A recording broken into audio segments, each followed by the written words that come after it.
flying over the Swiss Alps, just moments before descending into Frankfurt airport. How did the South African Airbus A340 go from this to this? Let's find out. On the evening of November 6th, 2018, an Airbus A340 was getting ready for a long-haul flight from Johannesburg in South Africa to Frankfurt in Germany. This aircraft had 4 Rolls-Royce Trent 500 engines, each producing up to 62,000 pounds of thrust. It had no technical defects on this day and was completely airworthy to fly. The flight to Frankfurt would take approximately 11 hours, and with such a long flight, it required to be flown with 3 pilots tonight. Today it consisted of 1 captain and 2 first officers. The captain was 59 years old. He was fairly new on A340, but he had vast experience of close to 18,000 flying hours. The first officer was 61 years old. He too had a massive flying experience of over 18,500 hours with over 5,000 hours on A340. The second first officer was 39 years old. He had a total of approximately 11,500 hours with just below 4,000 hours on A340. This set of crew were very experienced, who did fly different types of planes throughout their career. At around 30 minutes past 8 in the evening, the aircraft departed Johannesburg, turned north towards Frankfurt and continued its journey through the night. Having 3 pilots meant 1 pilot could rest at a time, so the pilots, one by one, went to rest during this long-haul flight. As the aircraft burned fuel and got lighter, they climbed to higher altitude in steps, finally reaching 38,000 feet of flight level 380. After about 9 hours, the flight crossed Milan on its right and was about to enter the Swiss airspace. At 26 minutes past 5 in the morning, they contacted Swiss radar on 126.050. The atmosphere in the cockpit was very calm and relaxed, contrary to what they were about to experience. Soon they were flying over the Alps, more specifically the Swiss Alps. Alps are the most extensive mountain ranges in Europe. They stretch several hundreds of kilometers across several European countries like Switzerland, Italy, Germany, Austria, Slovenia. To most people, mountains are beautiful. To pilots, they hide a dangerous phenomenon: mountain waves. When strong winds cross a mountain range, they create invisible waves in the air, much like ripples on water. These waves changes directions and speed in no time. Mountain waves can generate powerful updrafts and downdrafts. An aircraft may suddenly climb, descend, or lose speed, making control difficult. And these effects can reach the cruising altitudes of commercial airliners. Mountain waves form a big threat to flight safety because it comes with no visual warning, even on a clear day like today. At 34 minutes past 5 in the morning, as the aircraft passed Peak Clarendon at 38,000 feet, the winds were at 210 degrees 65 knots. The winds were tailwinds, blowing from behind the aircraft.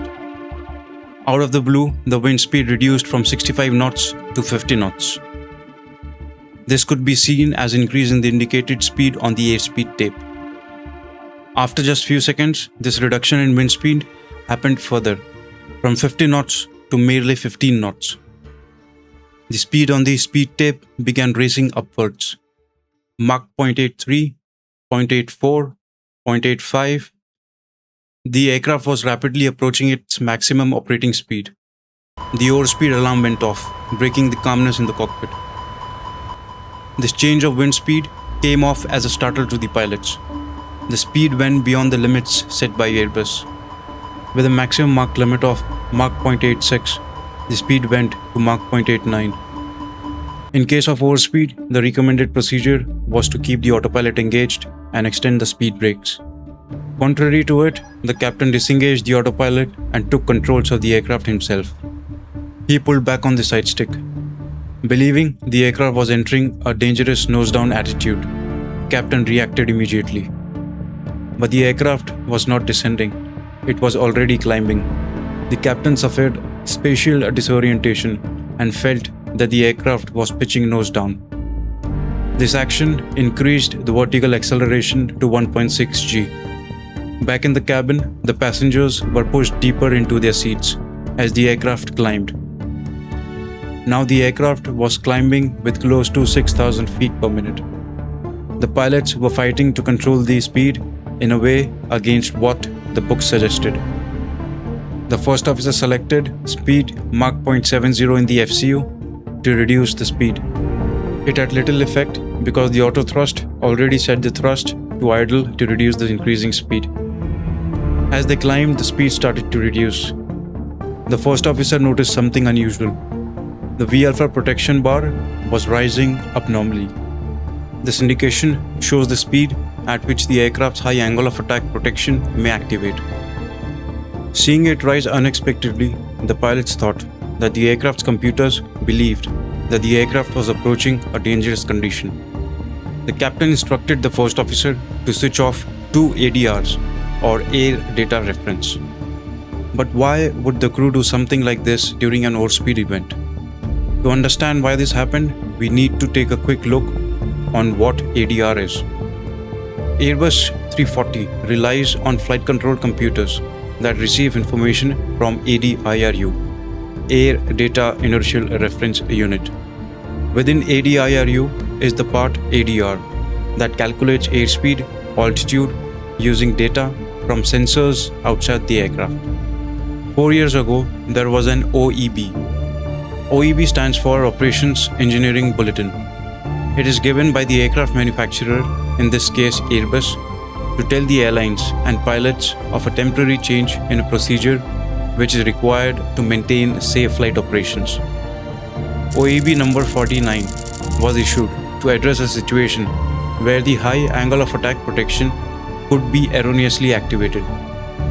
To identify such a case, pilot must observe whether the aircraft is in steady, straight and level flight without an increase in load factor, such as during a turn, while the V-alpha protection increases with increasing Mach number.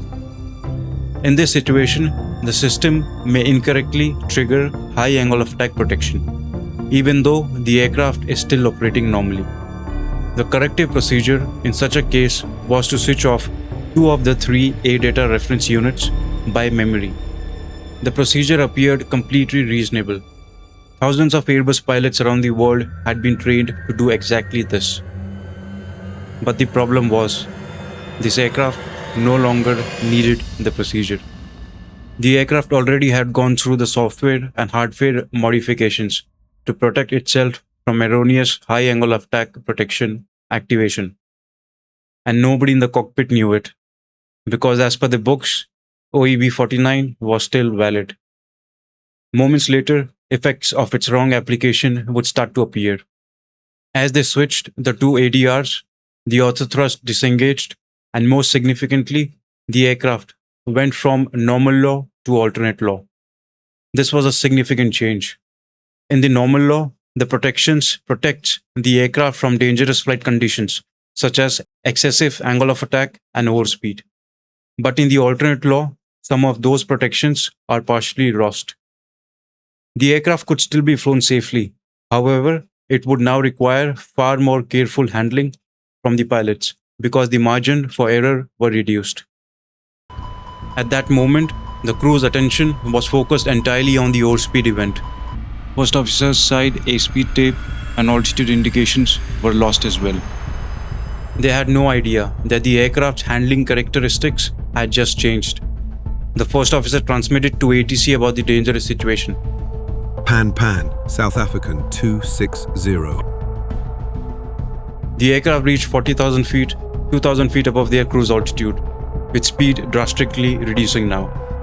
250 knots, 240 knots, 230, 210, 200. The speed kept reducing. Then another warning joined the chaos.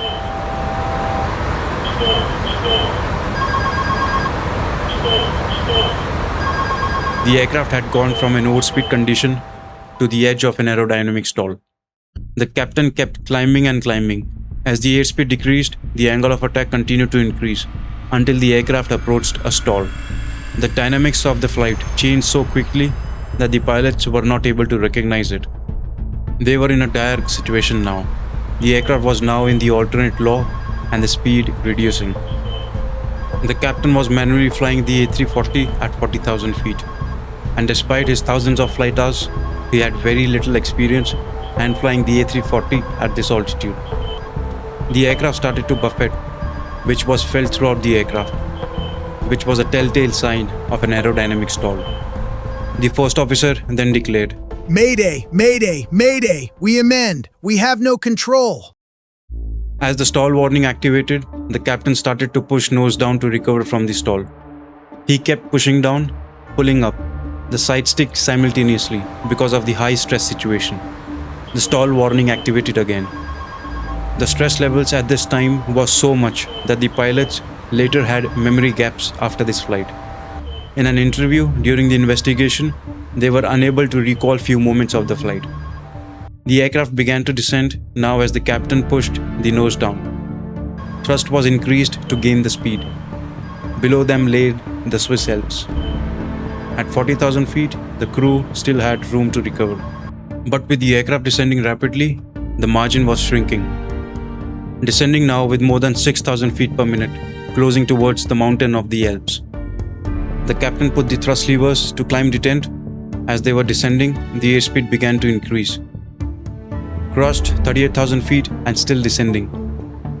The passengers in the cabin must have been terrified as the aircraft descended. 37,000 still descending. 36,000 still descending. Once the speed was enough, the captain raised the nose and reduced the descent rate. Approaching 35,000 feet, the aircraft somewhat became stable. The captain leveled the aircraft at 34,000 feet. The aircraft was finally under control and flying safely. The horror that the pilots had just seen definitely must have left them shaken. Passengers didn't know how narrowly they escaped a disaster. They switched the ADRs back on. The crew continued the flight, and at 10 minutes past 6 in the morning, they landed in Frankfurt. We know the overspeed event was due to the mountain waves over the Alps, which was later identified by an Italy-based research council through a weather prediction model known as Bolam model. It clearly showed the presence of mountain waves that day during the event. The procedure of overspeed recommended to keep the autopilot engaged, contrary to what the captain did. Why the V-alpha protection bar was rising?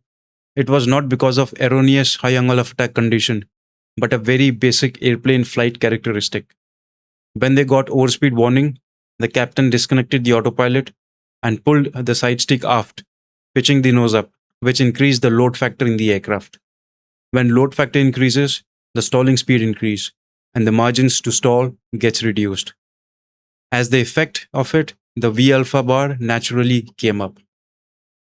Even with the OEB 49 procedure technically invalid at the time, since the pilots thought the V-alpha bar rising was erroneous, so they applied the OEB 49 procedure, which made no sense at all. After the airplane stalled, the captain's input of pitching up and pitching down, it was inconsistent with the right procedure of nose down input from the side stick. This probably was due to high level of stress, and the airplane being in alternate law, which changed the handling characteristic of the aircraft. Another problem that the investigators found was that the simulator on which the pilots got trained regularly, its flight computer had a software version which was different from that of the real airplane. So the simulators reacted a bit different from the real airplane when in an overspeed condition.